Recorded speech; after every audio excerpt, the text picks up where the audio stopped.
Okay, let me go to the whiteboard and go into here. And I guess to start, we can kind of explain the theory behind lists and linked lists and iterators and all that stuff in general. 1 second.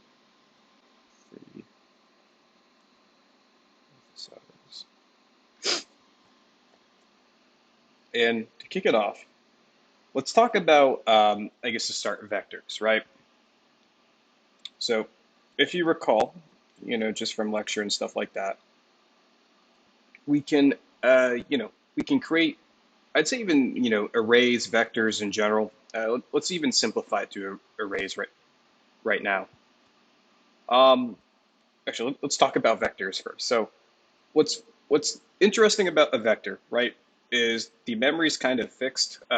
Obviously, we can create more allocation when we add stuff into the vector and create new slots. We've learned about the vector implementation, but we have access to all these indexes on the stack. So for example, if we want to get index 0, we can just do v bracket 0 and get that right away.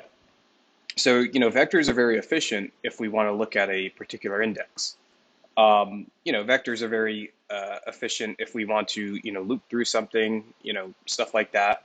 If we ever want to append to the end, that's very efficient, right? We can just get access to where that is. And then as we've seen with the vector implementation, we can allocate more memory from the heap and keep adding on. In the same way, a vector is pretty efficient if we want to add something in the beginning, or remove something at the end, or remove something in the beginning. But there's a big problem with the vectors, and that's kind of why we have lists in the first place and we talk about lists. And it's kind of the idea where what happens if we want to, instead of append or push backing, or pop fronting or pop backing, or uh, pop fronting, right? Moving, adding their stuff on the ends. What happens if we want to generalize this idea of insertion and removing? In particular, what happens if we want to add something like right here, right? Or what if we want to remove this index, right? In these scenarios, it's very, very inefficient to use a vector, because what's going to happen is, if you think about it, let's go back to like, a vector of, 5 indexes. If I want to, and let's say this had, a 1, it had a 2, it had a 3, and it had maybe a 6 and a 5, right? And I want to add a 4 right here. The only way you're going to be able to do that is by basically creating a brand new vector, right? Which is the same size as before, +1. And then you're going to want to copy all the contents over, right? You're going to want to copy over the 1. You're going to want to copy over the 2, right? The 3. And then, okay, there's this gap that now this is where we want to add that new stuff in. So like, the 4 that we're adding in, and then, carry all this stuff after. So if we want to actually add something to a vector or insert something in the middle, it's actually linear in terms of O of n, right? Because we have to go through all these things here and then bring them all over here and then throw in that one thing. Likewise, let's say we want to delete something from a vector. So let's say we have this vector now, right? And we want to delete one of the elements in the vector. Well, what we can do is get rid of 2, but the process of doing that involves us being able to, basically being able to create a new vector of, a size of 1 less. So that would be, this would be, so instead of 6, there'll be 1, 2, 3, 4, 5. And then we're going to copy over everything except 2.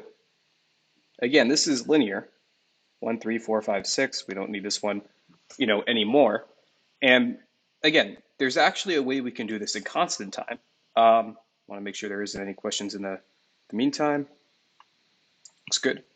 And yeah, so basically, if we go back here, kind of the inspiration with the list is, well, what if we could, insert something in the middle or remove something in the middle, but do it in constant time? And if you think about it, what we could probably do is think of this as a, we could take each of these, things that we're used to seeing in a vector and create an object on the heap and point them to another object on the heap. So instead of having, 1, 2, 3, 4, 5, 6 in that, array-like structure, what happens if we were to do something like this? where we had an object that just had the value 1 in it. And then, we've learned about pointers. We could point this, 1 to another, number, right? We're kind of still building, a sequence of numbers in this case. And then let's say we wanted to, in this case, add let's say we had 1, 2, we had 4, and then we had 5. The idea here is, well, okay, now we want to add a 3. Before with a vector, we had to take everything from before and copy into a new vector of size 1. But it's constant when it comes to, a linked list, because what we can do is we could just create a 3 on the heap, and then we could just move these pointers, right? If 2 is pointing to 4, this 2 could now point here, and then this 3 could now point to 4. And this pointer is no longer pointing here, so now if we were to, go throughout this linked list, we would be able to get to 5. In the same way, let's undo this.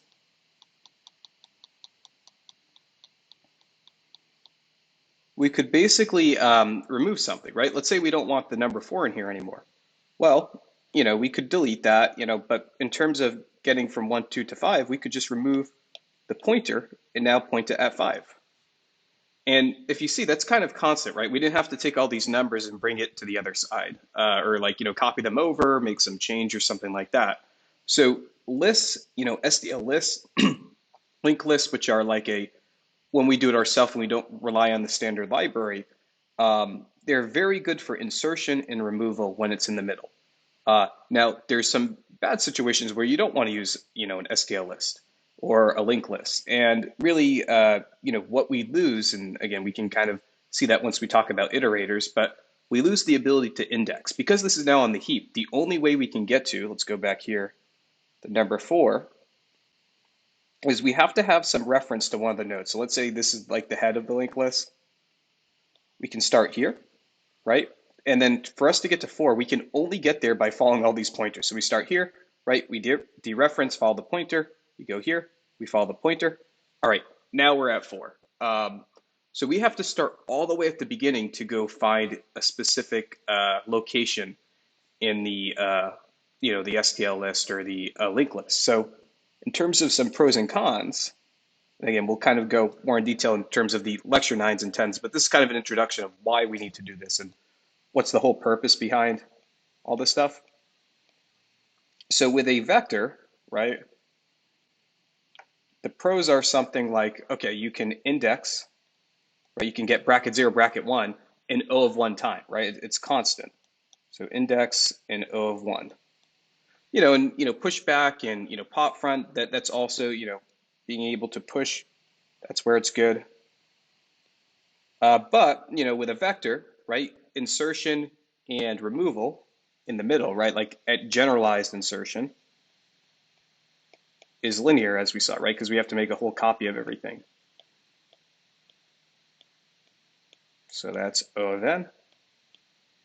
And then with a list, we'll go in the code in a sec, but with a list, the idea is that here it's actually a con, right? We can't index it. We have to iterate through everything to get there. So, indexing, and it's not really indexing, so we'll kind of put that in quotes, right? Because we have to iterate through everything to get there. But indexing would be, in this case, O of n, because we have to start from, some head of the linked list to get there. But a pro here is now insertion and removal is O of 1.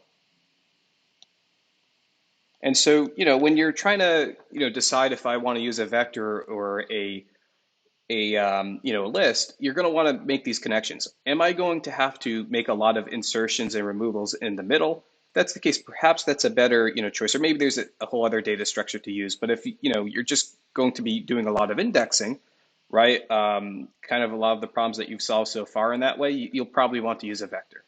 So that's the introduction. And yeah, feel free to let me know if you have any questions with that. But yeah, let's look at 9 first, right? So 9 starts with this idea of we just kind of sketched out a linked list on the whiteboard, but we don't have to do that ourselves. C++ has a built-in linked list, which is part of its standard library, like an STList. Now, a way to think of this is like just how we learned about vectors, right? We also learned how we can build our own vectors with vec.h.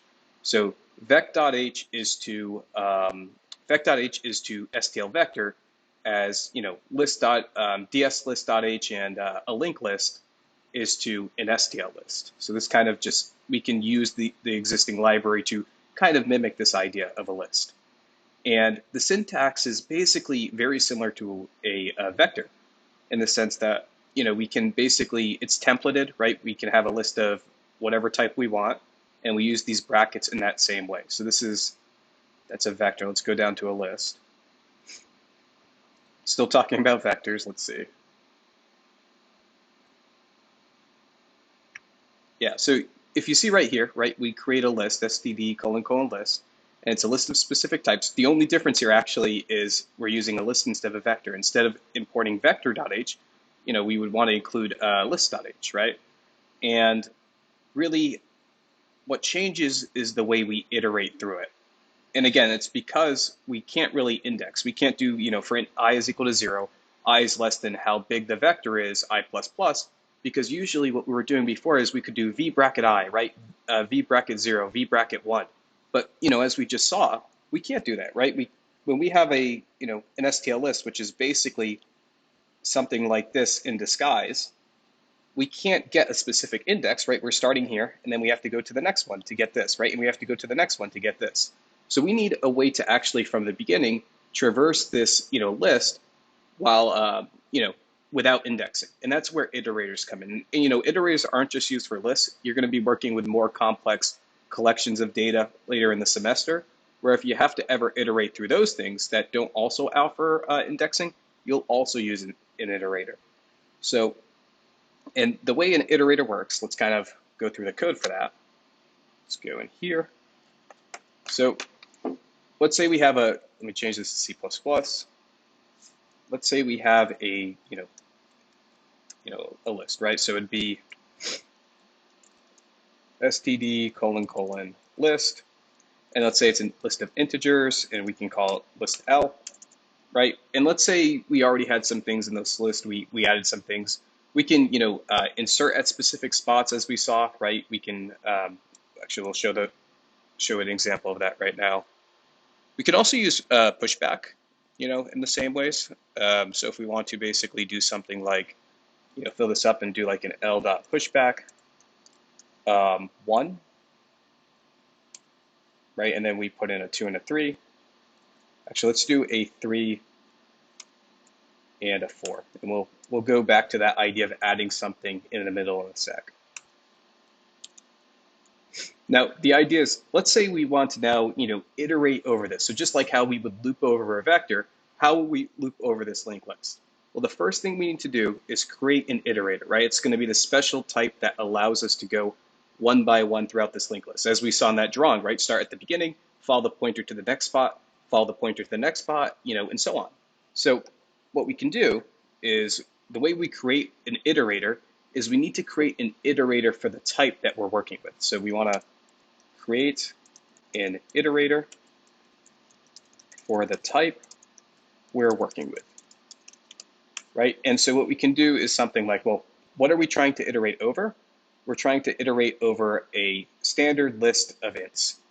And all you have to do is take that existing type and add : iterator, and that gives you what you need to do that. So it'd be std : list, int, and then : iterator. And then you'd want to give it a variable name. So by convention, when you've been working with for loops, you've often seen like I, right? Like int I equals 0. The very common, convention here is it for iterator. Again, if you have a lot of iterators, you probably want to be more specific, but this is the convention you'll see in lecture notes and exams and, so on. But this is how we kind of create the thing that allows us to iterate from the beginning to the end. And as we saw here, right, we can't really get here until we start at the beginning or we start at the end, and we follow these pointers. And an STL list gives us access to two things by default. it gives us access to the beginning, and it gives us access to the end. And so we have to use the beginning and the end to navigate these pointers, to get all the way, here to print out, whatever we want. So it's going to be something to get to the beginning, we do it.begin. And if we ever want to access the end, it's going to be it.end. And to loop through and print everything out, it's going to be for it, right? It is this thing above that we just defined. Just like instead of it being an int I now, it's an iterator for this type it. And it's going to be for it is equal to, and then what's the beginning of what we're trying to go through? We're trying to iterate through this list L above. So we're saying it is going to start at the beginning of the list. So it is equal to, in this case, L.begin, right? That's the first statement. And it's still like, normal for loops, right? Where we have some starting point, we have some ending point, and then how we're incrementing. I is equal to 0, I is less than some size, for example, I plus plus. Same thing here. We're going to start at, the beginning of the list, and then we're going to go until we reach the end. So just like how there's L.begin, there's L.end. So it is equal to L.begin, it is not equal to L.end. And then, just like we have I plus plus and plus plus I, we can do the same thing here, plus plus it. And now, basically, each time we go through, we're going to be at a specific spot. So if we kind of envision this linked list here, we had that 1 here, right? And then we had that pointing to a 3, and we have that pointing to a 4. And so when we're at the, the beginning here, right, we're going to start right here in the first iteration. And let's say we want to print out 1. So we can't just print out it. It is something very special, right? It is the iterator itself. But if we're at 1 the first time, it is the iterator at 1, and then the next time it is the iterator at 3, and then it the next time is the iterator at 4. If we want to get the value at this specific spot, all we have to do is dereference it. So in other words, all we have to do is, let's say we want to see it out, it's going to be star it. And what this means is we're going to start the iterator at the beginning, right? The dot begin, that's the first time we're through the for loop. And then, if we want to access the value here, we just put the asterisk in front of it. We dereference it. And then the next, iteration, right? We're moving the iterator down here. And then we basically want to, put it, at 3, and then we want to dereference that. So the next time we actually print out 3, and so on. And then we go on to the next place where we're at the 4, and we output 4, right? So this is the idea behind being able to output everything in a list. And this is kind of how you use an iterator to go through an STL list. What would the code look like for inserting 3 into a list instead of into a list containing numbers 1 through 5? Yeah, so that's the next thing. And also, let me know if anyone has any questions with what so far. But yeah, let me show you that now, because that's actually where I was about to head. So basically, the other functionality of STList that we talked about that's very advantageous is this ability to add something within an existing, list, and then also removing it in a good spot. It's more efficient. So in the problem you describe, you're saying it'd be a list of numbers 1 through 5. Let's kind of clean this up. Actually, let me put this down. We'll say this is part 1, and we'll make a new section below. Okay, so any of you want to copy the notes in here. So let's go down here. And so I think, I just forgot, it was basically, so there's no 3. So maybe we're going to add in a 1, right? We're going to add in a 2. We're going to add in a 4. We're going to add into a 5. And at this point, if we go back to what this kind of looks like visually as a linked list, and again, we'll talk about really implementing a linked list. This is that in disguise when we use STList that's doing it in the background for us. Really what this is currently looking like is a 1, a 2, followed by a 4,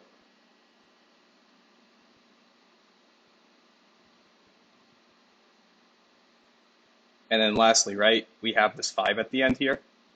And same as before, But, visually we now have this idea, well, how do we want to insert a 3 in here? Well, we'd probably want it, and let's assuming we want this in, order, we probably want to insert the 3 in between 2 to 4. Well, how can we get there? Well, again, if we think about this conceptually, right, we're probably going to want to get an iterator to right here because, if we can insert, a 3 here, the only way we're going to be able to do that is if we know what this is here, how can we get there in memory and then point this here, right? And then point this here. So the question is well, one, we know how to get the iterator for that, right? It's just that for loop we saw, right? We can keep on going until star it is, equal to 2. And then now we actually have the iterator of where to insert something, right? And then the question is, okay, what do we insert? Well, if it's an STL list of integers and we want to add a 3, then we can provide a 3 as an argument. And if we look in here, we should have a good example of this in place. So this will be, let's see, do we see insert? It should take in basically a iterator and a value, but it doesn't show up. That's okay. So it's going to just be, we go back in here. It's going to be, if we want to add it in at 2, one, we need an iterator there. So let's say right now, and again, we'll find the iterator in a second. So we'll say, relevant iterator, we'll say L dot insert. The first thing that goes in is the location of where we want to insert it, right? Which we specify with an iterator. So L dot insert 3, or sorry, we'll say it's IT. And then we're going to also insert the value, which is in this case 3. Now the question is, how do we get that iterator out, right? Well, we kind of use this thing above to basically, traverse through everything. So it's going to be IT is at L dot begin, IT is not equal to L dot end, plus IT. And then we're going to want to get up until we're at that number 2, right? Because we have 1, 2, and then we want to put it right after.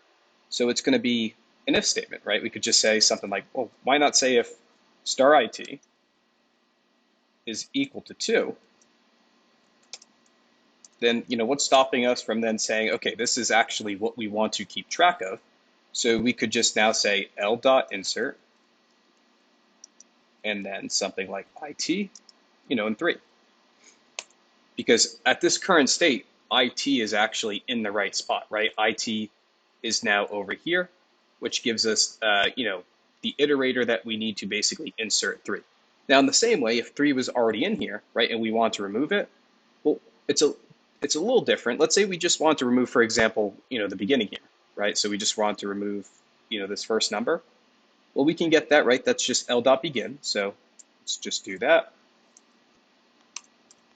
So this is, insertion. And then this can be removal.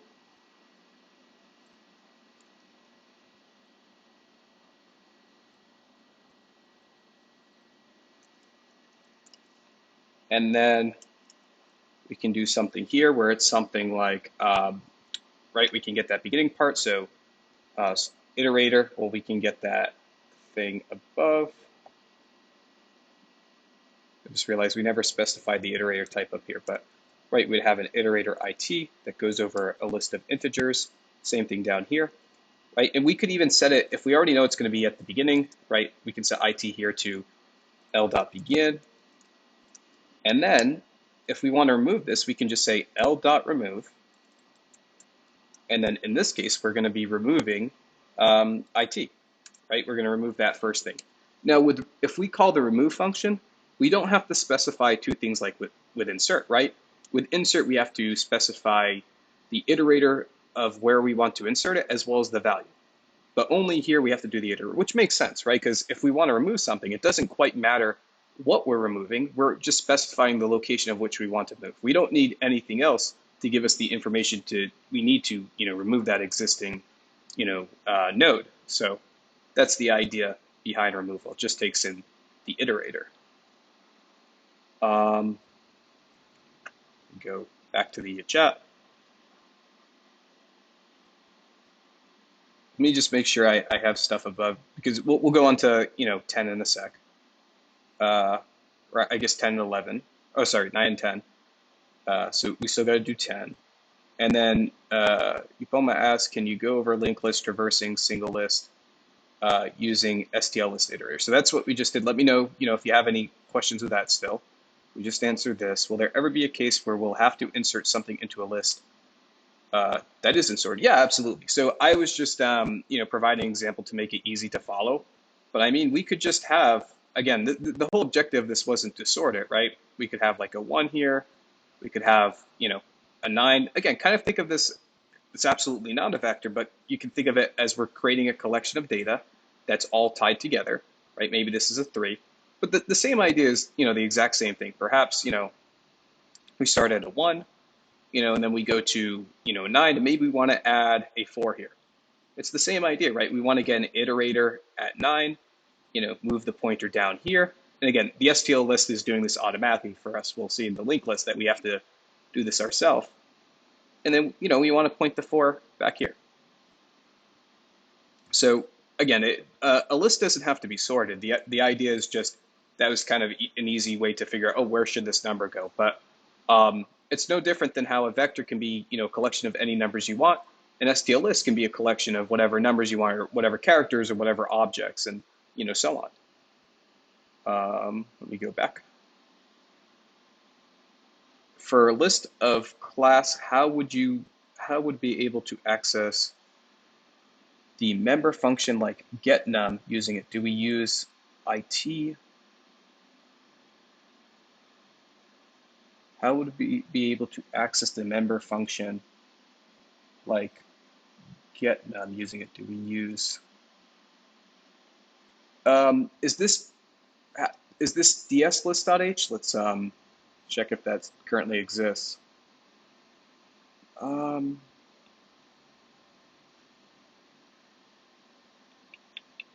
So we see vec.h. I don't see, so let's see if it was in here.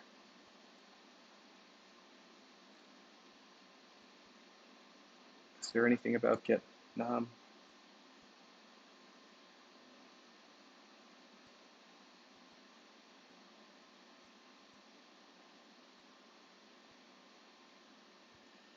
Is this it? Let me try to rotate this, if I can.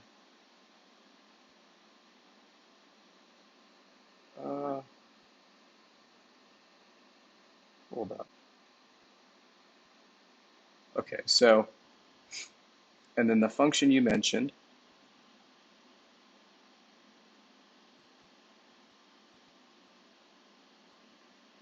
like in vector of classes, how vector I dot get name.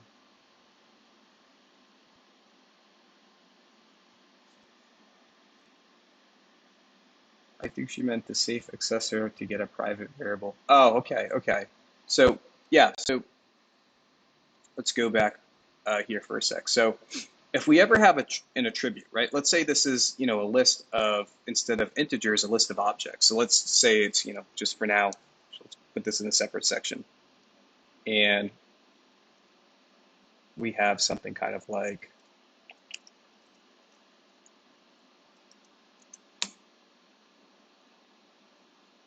this, where, we have a list of objects and we're iterating through this object class that we built, right? And this is another object. Let's say we've created instances of these objects already, and we want to be able to access an attribute, right?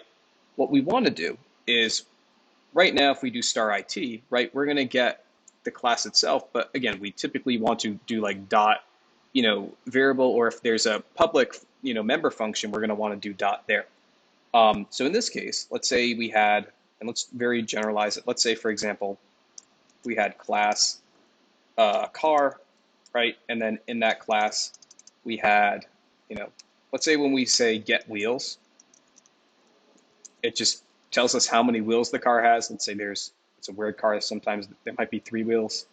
Anyways, the idea is if we had a list of, car objects and we want to go through and see how many wheels there were in each of these cases, let me go back and get the original print thing we had here. We don't want to print out the class. We want to print out that. And the way we would do that is by doing something like this. So we start at the beginning, we go to the end. Instead of doing this, we do technically two things we can do. So it would make sense that if we dereference this, we have the class, right? And we can get something like dot get wheels.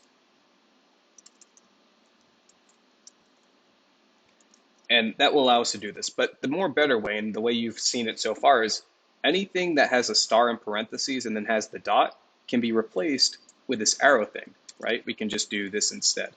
And that means the same thing. One way can be used over the other. This is kind of a cleaner way to implement it. But to answer your question, we'll even see this with linked lists. If we ever want to dereference a current, place that we're at, and then we want to call an attribute, whether that's, you know, whether that's a member variable that's public, or if it's not, right, we will have like getters and setters like we've seen when learning about classes, where we can call a public function and get, the specific attribute in that way. We can just do this arrow here, and this allows us to get it in that way. Does that make sense?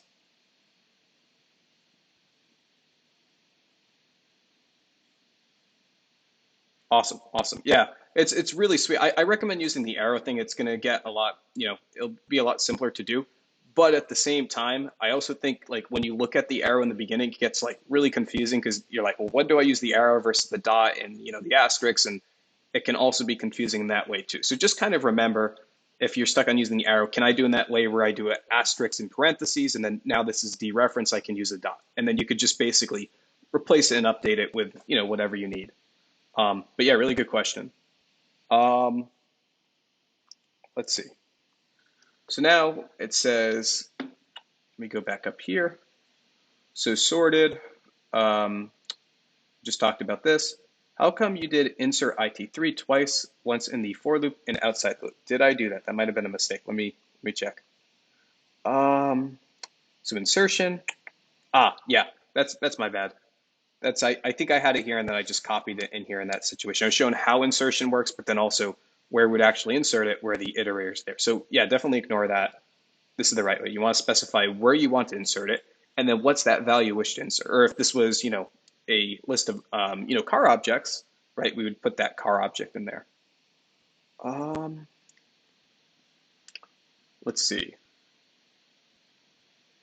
Uh, okay, and then for iterator, if the iterator start at begin to access index 2, can we do IT plus 2? We can, yes. That is perfectly valid. We can basically use integers to do that in that way, because I think you made the connection, right? We can do IT plus plus and we can do IT plus plus in that same way. Um, Actually, I think it depends. Let me double check. We can do it if I know in ds.list we allow we're able to do it. Actually, I could be wrong though. Let me just double check for you. If the STL list add iterator add int, I'm pretty sure you can.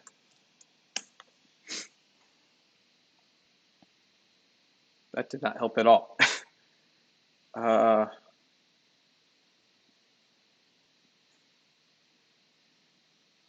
so the idea is, because we can do, we can increment one at a time, that allows us to go on to the next place. I think, let's see, adding int to iterator C++. Oh, I'm wrong. Sorry about that. That's actually my fault. It looks like you can't do that. You could though, and here's where the big caveat is, and this is why I was thinking that perhaps you could.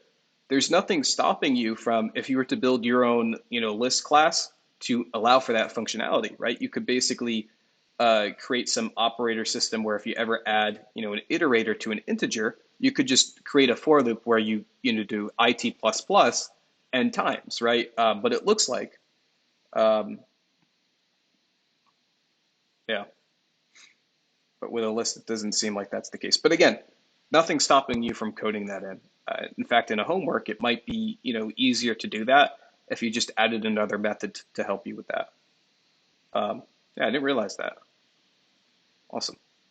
Um,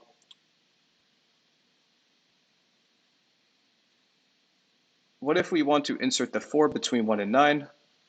Could you check to see if the value iterator is pointing to greater than the value?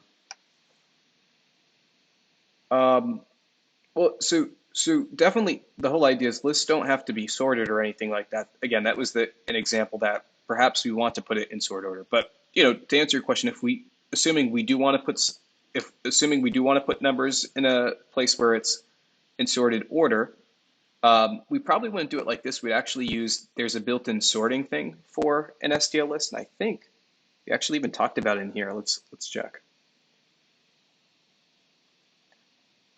So we can do sort.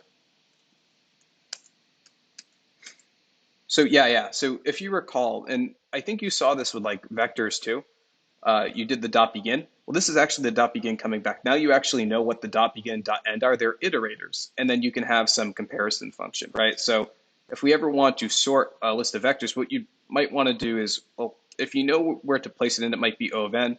If you want to do something in n log n, you could just get the list dot begin, the list dot end, and have some function. So it's the same efficiency. In your case, if you wanted to place something between 4 and 9, well, again, so is it already sorted? Well, if that's the case, then you could just see if the current one you're at is greater. So it could be something like, let's go back here. We could create a second iterator. So we're at a current iterator IT, right? And then we could say IT2 is equal to IT plus plus.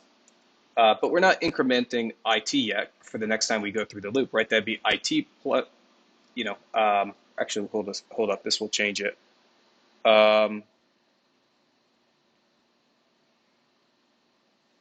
Let's see. So we could do, well, what we could do is each time we go through the loop, we could also increment an IT2 that's one ahead, right? And so we could say IT2 plus plus, and then get a jump start up here where we said IT2 plus plus, right? And so now that's one ahead. And then as we increment plus plus IT, we can also do plus plus IT2, right? And then what you could do is you could compare, you could say if star IT is greater than the thing we want to add, so that value of insertion, and in this case, star IT 2 is, so this would be actually this way, right? Less than the value, and star IT2 is greater than that value, then you can put it in there if it's sorted in that way. And that way you could actually put it in the right spot and kind of generalize that. Now, this would actually be more efficient because we're assuming it's in sorted order, so now it's O of n. If it's not in sorted order, you wouldn't want to do this. You would just do something in n log n where you use that sort thing. You use the dot begin, the dot ender, and then the compare function.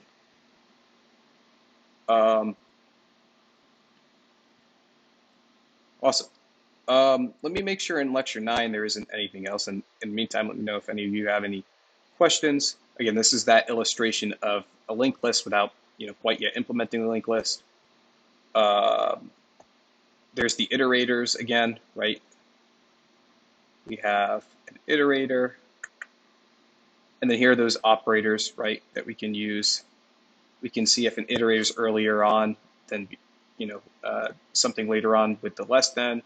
We could be in the same place by using equals equals. If we're not at the same location, in memory with the iterator, we can use not equals as we saw in the loop. We're going to go until the dot begins not equal to the dot end, or actually not the dot begin being equal to the dot end, but the place that was initially at the dot end after being incrementing, eventually being equal to that dot end. So we would end it. Finally, note after pushback, erase, or resize call, some or all iterators referring to elements may be invalidated. What is this about? Note that a pushback or erase or resize call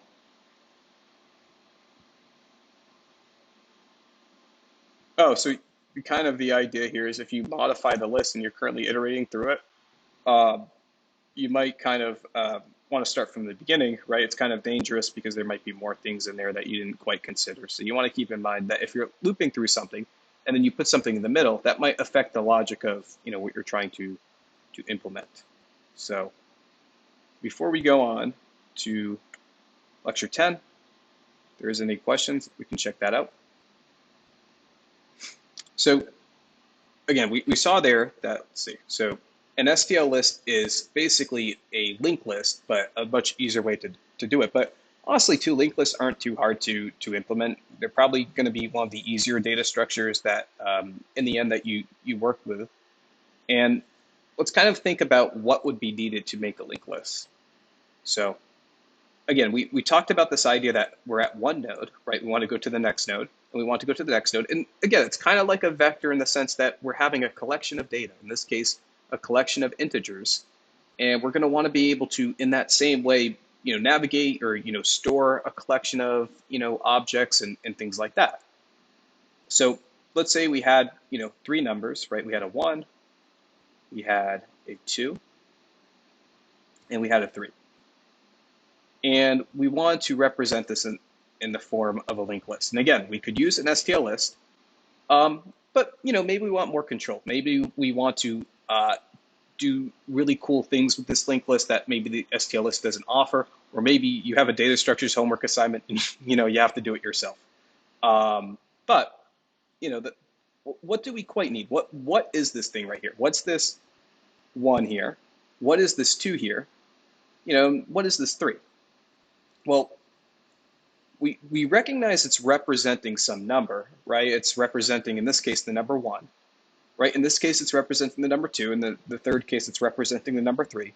But it's not just a number, right? It's this block in memory that's probably on the heap, and it's pointing somewhere else. So not only is it a number or with a value, right? But it's also a pointer. And it turns out the way we represent this is by creating an object, like some instance of an object, and we call it a node.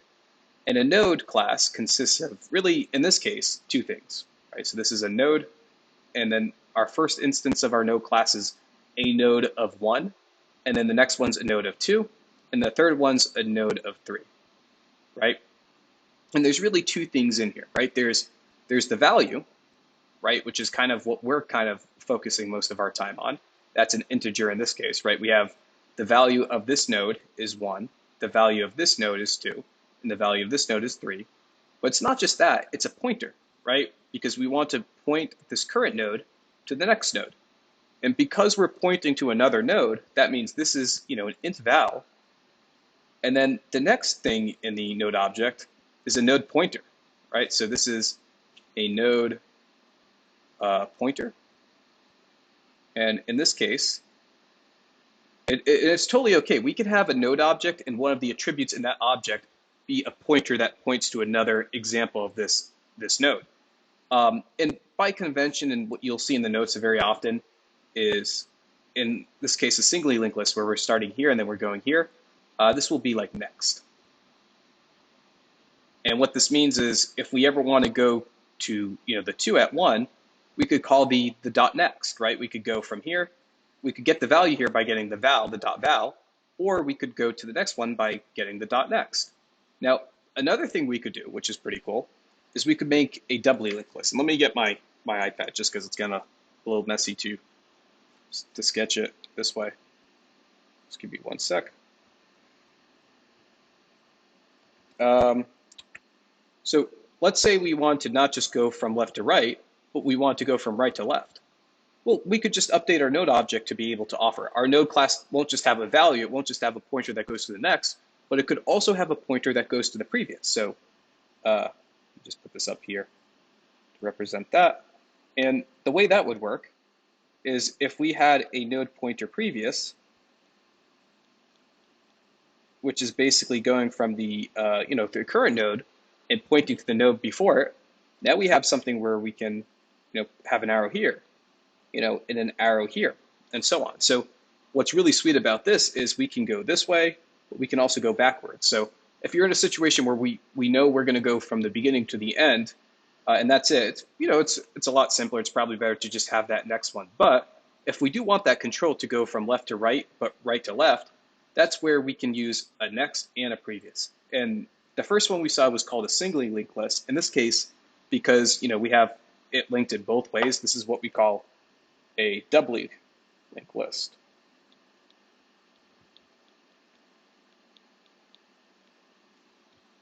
Another important thing before we look at code and stuff um, is kind of what's going on here. So we start at one, right? This is perhaps our starting point. We want to go until two, right? We talked about this idea of iterating through. We're not using an iterator, so we don't have this dot end anymore, right? We don't know when we're done. So isn't it possible if this was like a linked list of just one, two, and three, that we go on to dot next, we go on to the dot next, we go on to the dot next, and there isn't really anything after here. So now we're accessing some memory we don't really want to. So the question is, how do we know when to stop, right? If we're not using an STL list and we don't have a dot end, we have no way of telling that. And so typically the way you do that is by making the connection that perhaps we should stop by taking the last element in the linked list, which we call the tail, and we point it to some special value to indicate that we're at the end.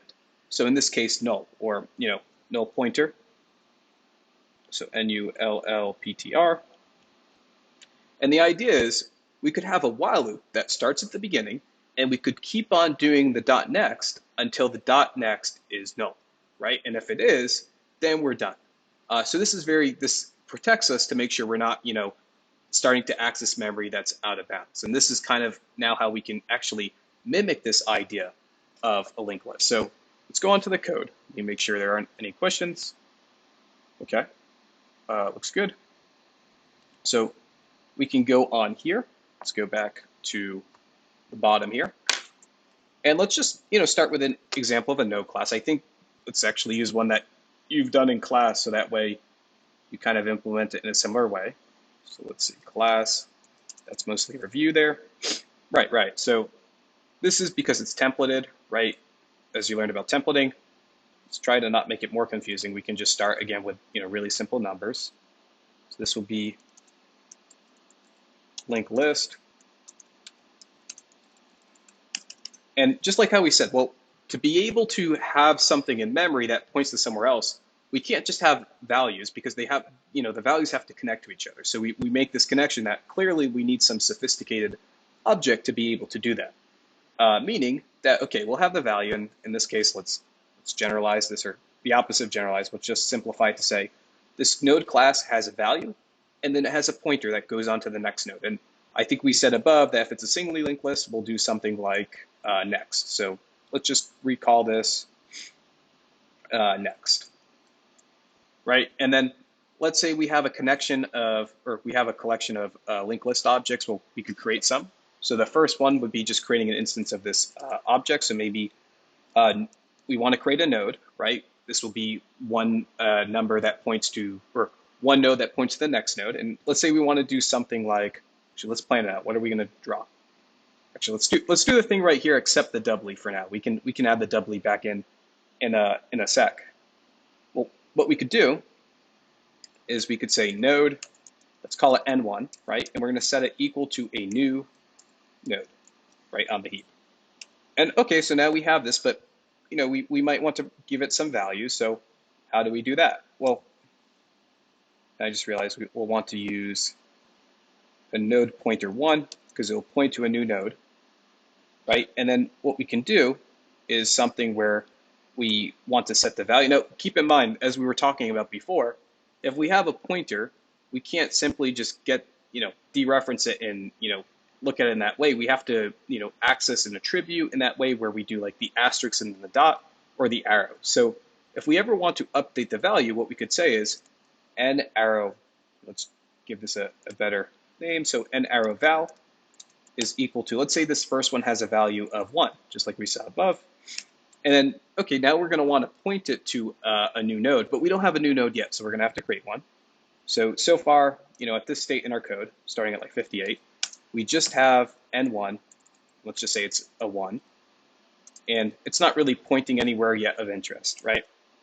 Next, we create node pointer n2, which is equal to a new node. And, it could be really sweet if and there's nothing stopping you from making a constructor, and you'll probably do that in the future where, all right, maybe you don't want to do n val is equal to 1. You could just say node of 1. And then that's just, creating a node function in here, right? And then taking that argument and setting val to 1. And if it's not specified, then you could, do it yourself. So that's another, way, so you don't have to do like line 59 here. It might be a little cleaner. But okay, so now we create a new node, and then we want to basically also set, and this was n value, this should be n1 val, this should be n2 val, and we'll want to be able to set that to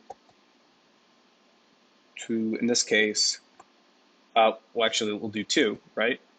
And so now, at this state, we have in memory this 1, right? And somewhere else we have some 2 in memory, but they're not yet connected. But we'll connect them right now. We'll say at this point, n1 next is equal to n2. Oops. And then if we go all the way over here, right, we have this linked list with an n1 connecting to an n2, which, more generally we're thinking of as a 1 connecting to a 2. But really it's an object, right? It's not like the number 1 connected to a number 2. Just keep in mind simplification of a node of 2 connecting node objects. But anyways, now we have a situation where we have a linked list with a 1 and a 2. And then, right, we're going to create one more, that 3. So let's create n3. And that will look something like, in this case, node pointer n3 is equal to a new node. And then something like, for, let's do n3, and this should be, it's a typo, right? We're going to want to set this n2, oh no, wait, n1.next, that's good. Then we'll do just like above here with n2 val, this will now be n3 val is equal to 3. And then lastly, right, we're going to want to be able to connect n2 dot next to n3. And so at this state, we have 1, 2, and 3.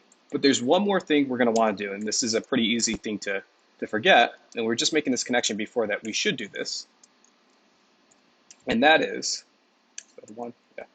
okay, so the one other thing is like, well, what happens if we go through and we don't know where to stop? Well, we make this connection up here, right, that we should end at null or at no pointer. So let's take the tail, the tail's that last thing in the linked list, the head's that first one, and let's point it to null pointer. So we can say n3 next is equal to null pointer. And so now we have that full linked list, right? We're starting at 1, and we're starting at 2, and we're starting at 3. And now we can actually go through and see how, we iterate through. But before I do that, see, does anyone have any questions? No, so n1 arrow next is not the same thing as n1 dot next, right? That's that difference we were talking about before. So the key difference is with an arrow, so let's say we had n1 arrow next. What this basically means is we're going to dereference n1, right? And then once we've dereferenced it, we're going to call dot next. If we had some object, right, and it wasn't a pointer to an object, and we just want to get an attribute in there, then we use dot, right? But if it's a pointer to an object, we have to first dereference that object, right? We have to first follow the pointer to where it is and then call the dot. So we could do this, but the arrow is that shorthand way of doing it. And again, in this example, because we're not working with a node, we are doing that. If we had just a node object, right? We just had a node n, right? And we wanted to update that value, we could do something like n.val is equal to 2, right? Or so on, right? But because we're creating a pointer to a node, we have to, just like we've seen with pointers, follow that pointer to where it is and then update that value. So that's really just with a node pointer n, follow the pointer, right? And then once we get that result, let's now get that val attribute in here and set it equal to 2. But this is also the same as n arrow val. So yeah, that's the one thing you got to be careful with when to use the dots versus arrows. But again, try to think of it in this way there. But good question. Yeah, does that make sense?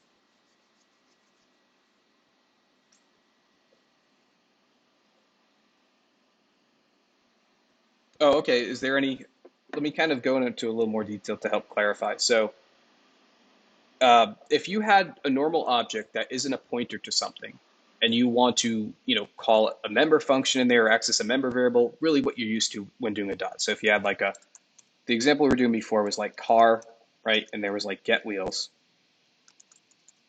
And perhaps this is a public function that returns the number of wheels in a car, which probably not the best, let's say get color instead.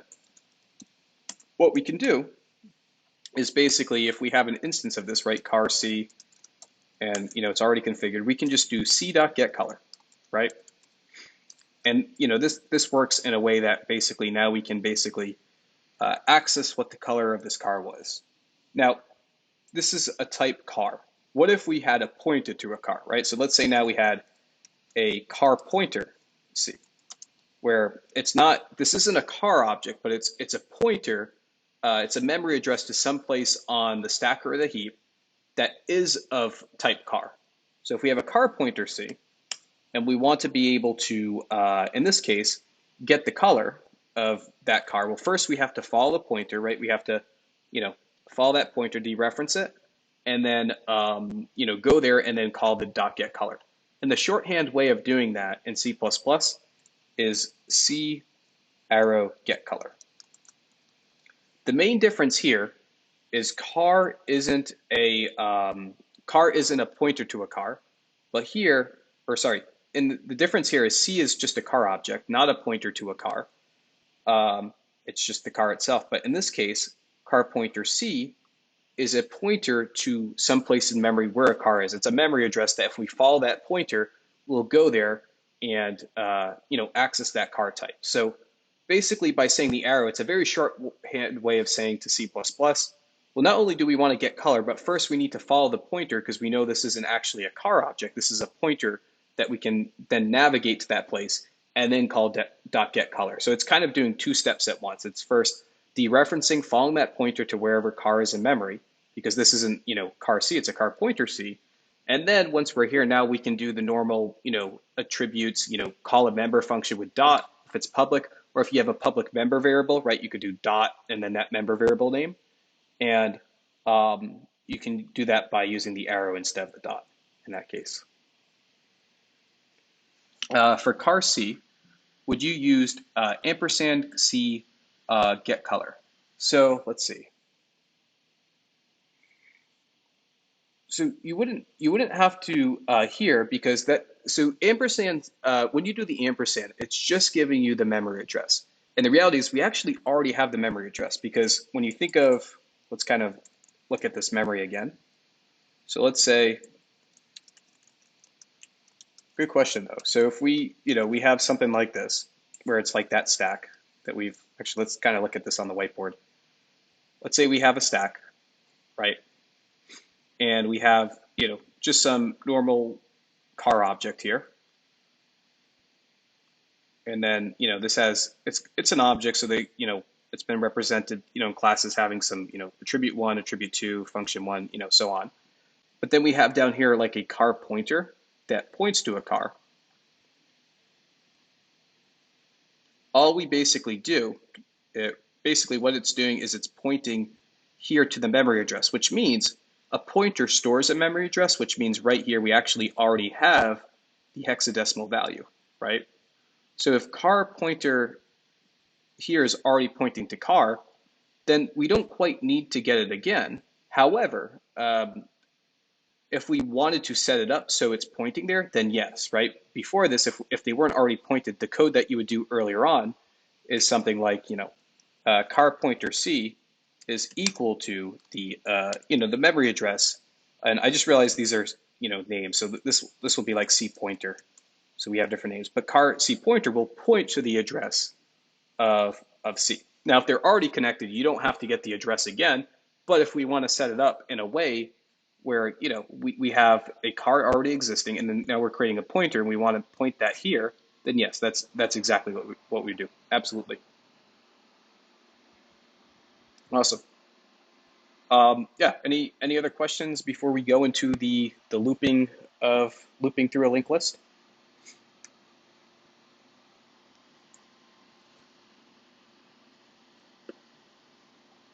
All right, let's go into the code for that. Good stuff. So,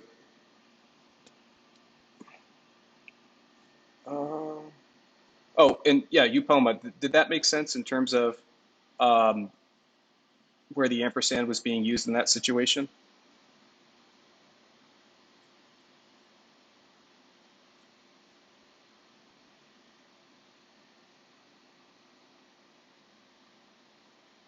Awesome.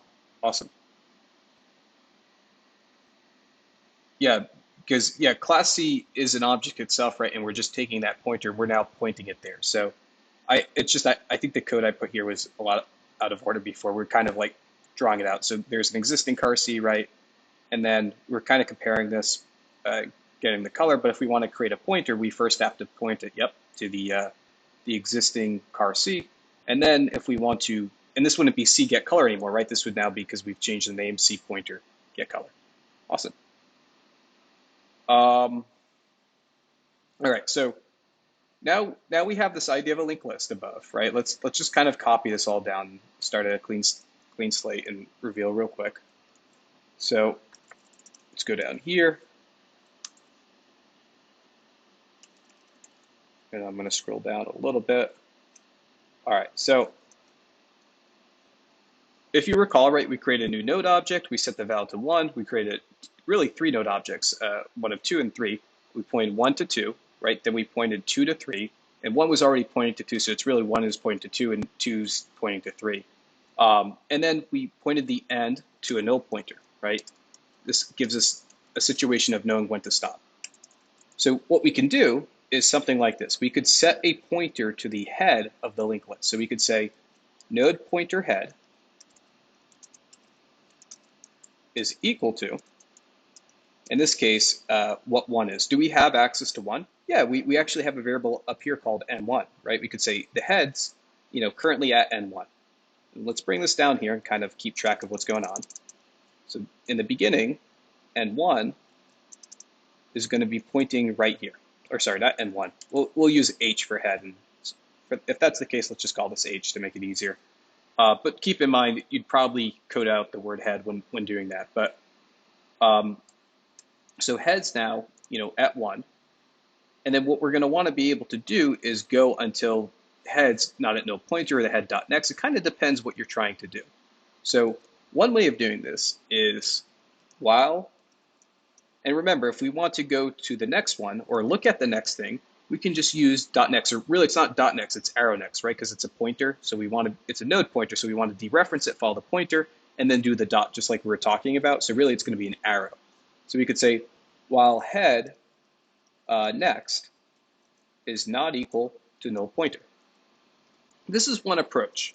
Now, here's what's going to happen here. We're gonna start the head at 1, right? And okay, in this first situation, maybe we want to output head, or right, we want to kind of do the same thing above where we did star IT and we printed what the values were.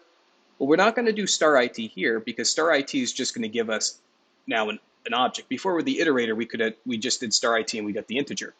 Now, if we want to star h, we need to give the attribute. So it's really star h dot val. But again, we made the connection. Well, if we're going to star something and then call an attribute, we can just use the arrow. So now we could do cout instead. We could do cout h val and then end out, right?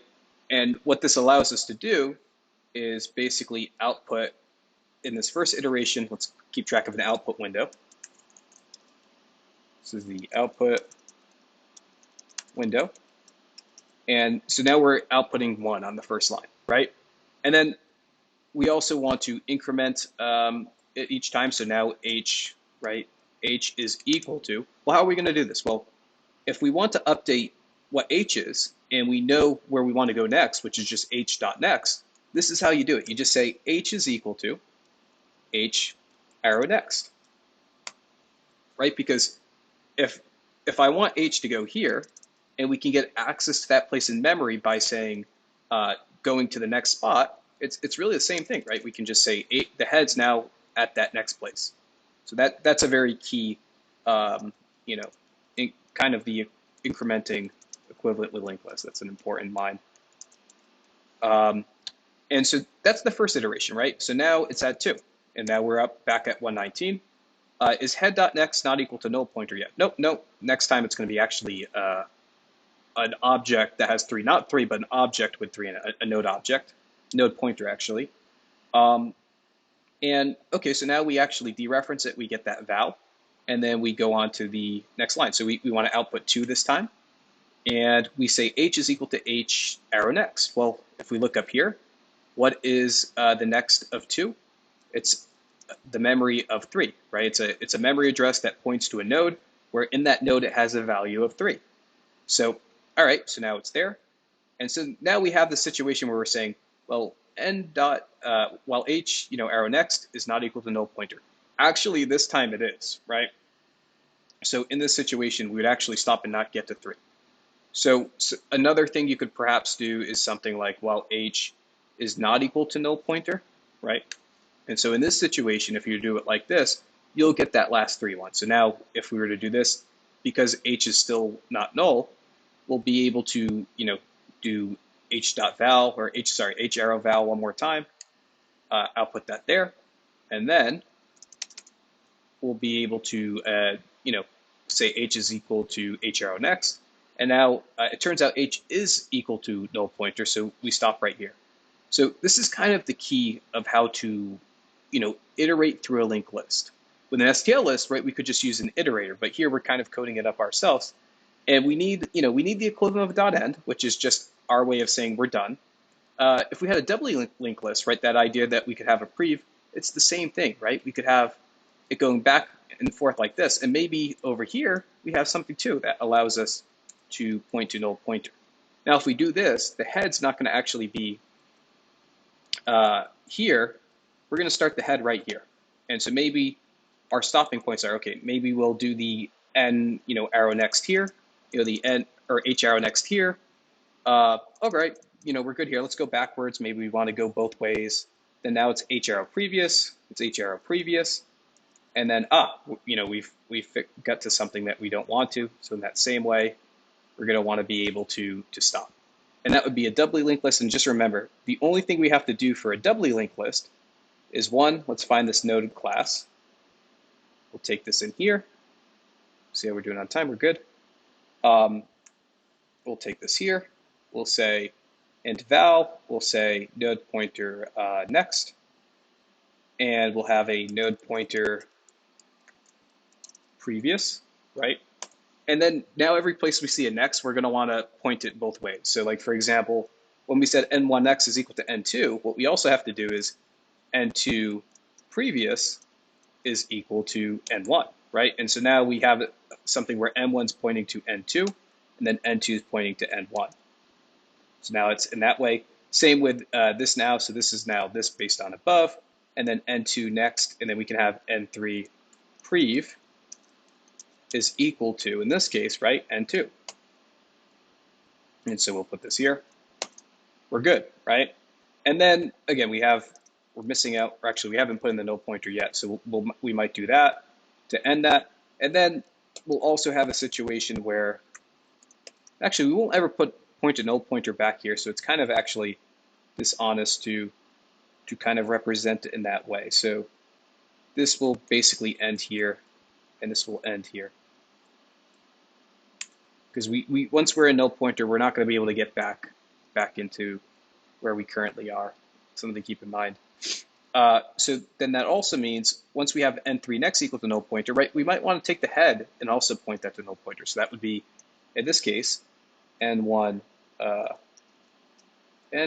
previous is equal, and this shouldn't be a double, is equals, we're assigning something here, right, null pointer, and then we'll go here, and we'll point the previous to just like how we have down here, right? We have everything as a doubly linked list where the heads and tails are connected to a null value. This would be that, and then null pointer. And so same thing, except now it's a doubly linked list. Now we can say, we could go all the way to the right. We could also, if we had some reference here and we want to go print from 3 to 1, and we have n3 right now, that could just be, we could set h equal to, in this case, n3, which is a pointer, right? So it's now pointing to n3. And then we could say while h is not equal to no pointer, and then we could print out 3, we could print out 2, and then we could print out 1. And to do it backwards, we wouldn't do h arrow next, we would do h arrow previous, right? And then this is now just some animation where, let's put this down here. We start at 3. We see out the val, which is going to output 3, right? Then we're going to do the previous. We're going to get here, we're going to output 2. We're going to go to the previous, and then we're going to go here, output 1. Okay, now we're at no pointer, so we stop. Because anything after that's memory we don't want to be able to access. So we do have a question. Can you go into depth of how the node works? So yeah, the idea, let me know if there's anything particular after I answer this that doesn't clarify what you were looking for. But in terms of the node itself, the node is just an object that we need because the idea is, let's kind of look at this drawing again. It's a little messy, so let me redraw it real quick. So the idea of a node is, let's go here. We'll have a 1, and we're going to point, let's just start with that singly linked list again, right? When we kind of drew this out before, we made this connection, right, that perhaps, I mean, this is more than just a number, right? This is more than just a list of numbers because we also need to keep track of the pointers, right? We need to be able to have a 1, an object that has a 1 in it. We have to have an object that has, whatever value we're trying to represent, and they have to be connected in a way. And the way we're using that, doing that is with pointers. So to be able to do something like this, we'll create a node, which a node's just like, one of these instances, right? So up here, this is one node. This would be another node, and if they kept connecting, it would go on. And you'll use nodes for other data structures. It's kind of just like a unit of memory that connects to another unit of memory. So when you learn about trees, where it's going to be like a tree connecting to this, it's kind of like, instead of having a linear, thing like a linked list, we could have now hierarchical data. So this is the same idea, that actually all these dots are nodes. So basically they're units of memory that connect to each other, typically when we're referring to nodes. So let me undo that. So in this case, our node should have a couple things. And again, it depends on what you're trying to do. But in our example, we've seen two examples of nodes so far, right? The first one is a singly linked list. With a singly linked list, we're going to have some val, right? It's basically what we're kind of conceptually trying to represent. Is it a linked list of numbers? Is it a linked list of characters? Is it a linked list of strings? Is it a linked list of actually an object, right? Let's say it's a linked list of characters. Well, then we would have a char val. Maybe this is a B, this is a Q, this is an E, right? And in the same way now, if we want to be able to point a current char to another thing, we have to be able to also point to another node. So within this node object, we actually have an attribute that's a node pointer. It's a node that's able to point to another node. So it's a node pointer, node. So node pointer, in this case, next, right? So we're going to start here. And then if this is a node, but again, we're pointing to it with an arrow. So it's really just a node pointer. Now, if we want to have 2 arrows, just like that, we could have a node pointer previous.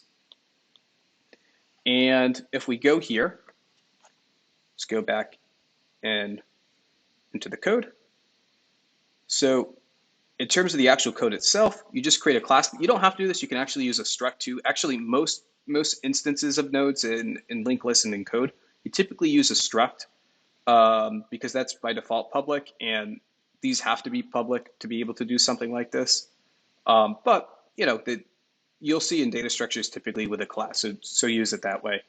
And that's what we see, right? Because we need to be able to get the val right away, we're going to want to be able to have these under public. Val is the thing we're trying to represent, a list of all those things. And then for us to be able to connect to another node in the linked list, we're going to need a pointer. So it's going to now point to another node. So if it's a singly linked list, we'll have that next, that points to the next node, to the when we're drawing it up, not technically, but visually to the right, and the previous, pointing to the left, pointing in that other way to the node as well. So this is all the code you need to represent a node. But again, if you want to control, have more information, maybe it's not a node of integers, maybe it's a node of something else. Maybe it's something, and it's usually, I think for the last like 8 years, I could be wrong, but majority of the linked list homeworks, it's like, okay, you have a two-dimensional linked list, but now let's do it in 4 dimensions where it's like something, all right, you gotta have like this table of linked list stuff, you know, and then maybe it's something like this where not only does it point here and it doesn't just point here, it points down and it points up. Well, in this case, well, you're going to want to update the linked list code to not just have a previous and a next, but you might want an up and you want a down. So the whole idea of a node is it's a unit of memory that we can point to other units of memory that can contain information to represent a more complicated data structure.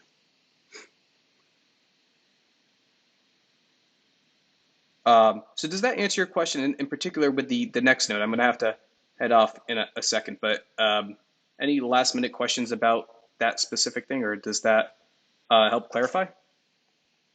And also in the meantime, if anyone has like a burning 30-second question too, yeah, just let me know.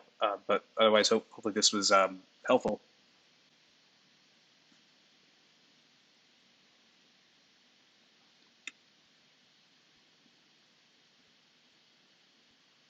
Okay, last question. Checking finding a variable inside a single or double linked list. Like if I want to find a variable in the list, is that a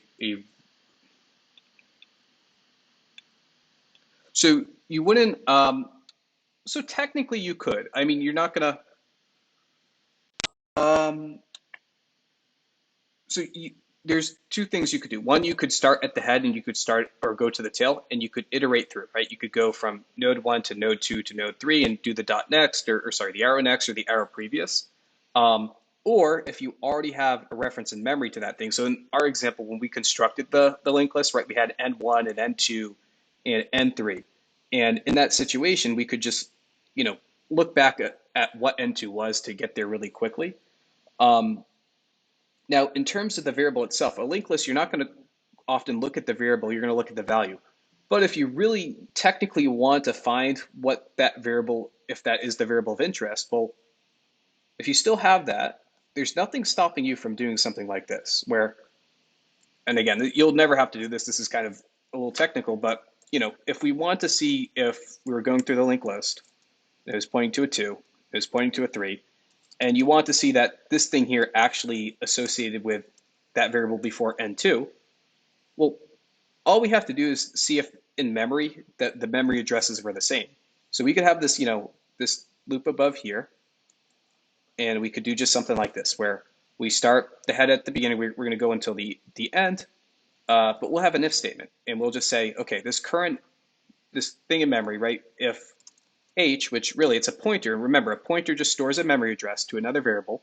Well, if this is the variable we want to find in there, which again, I don't think you would do, but if you did have to do this for some reason, well, we can get that memory address too, with just the ampersand, right? So we could say, if we wanted to, if h is equal to, in this case, ampersand n2, then we've basically found it. So we could do something here, regardless of, depending on what you're trying to do, you've actually found the variable that was initially assigned, assuming you still have access to it. Again, above, we created like M1, N2, and N3 to set it up.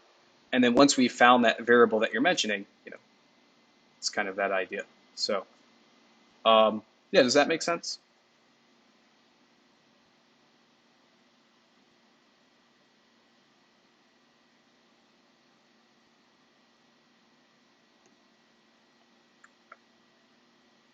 So, awesome.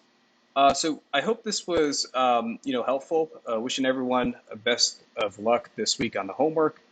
As always, we have on Mondays here the live recitation lectures that cover, everything learned from the past week. We have the bonus office hours on Mondays, and then obviously we have like 10 really great data structures tutors that offer one-on-one tutoring. It's not technically 24/7, but at this point you can get something, every day at most hours, and they're all really good. But if not, feel free to just use these office hours if you wish to. So I hope everyone has a really nice week, and best of luck on the upcoming homework. So bye everyone.